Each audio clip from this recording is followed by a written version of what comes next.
When the president gets inaugurated, it's a party. It's a victory lap.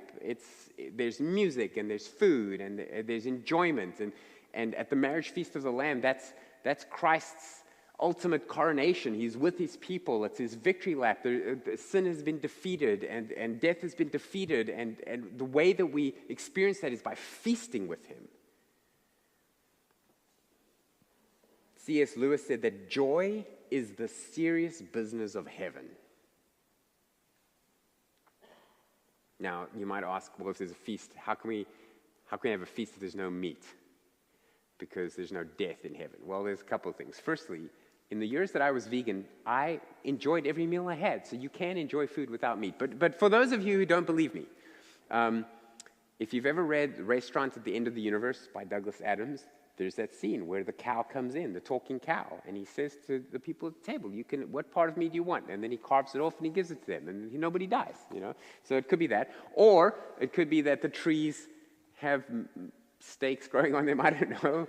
Or even like now they make handmade, man-made lab-grown meat, which is apparently absolutely disgusting. But yeah, that's because it's the British that are making it. Imagine the angels were making it. Imagine angels were making the stuff. So if you just like the texture and the taste, don't worry. God's got you covered. Everything that's here will be there, only better. But there will be no death.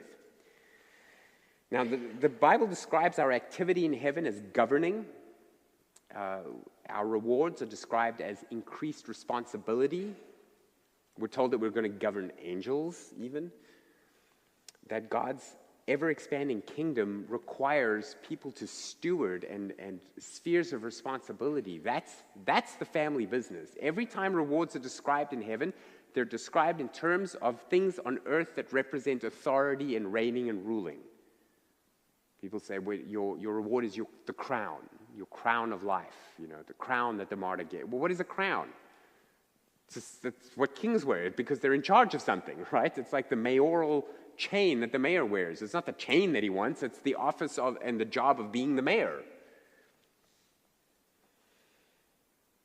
The Bible describes our activity this way. René Pache said, he described what we do as, quote, centered more on activity and expansion, serving Christ and reigning with him, unquote.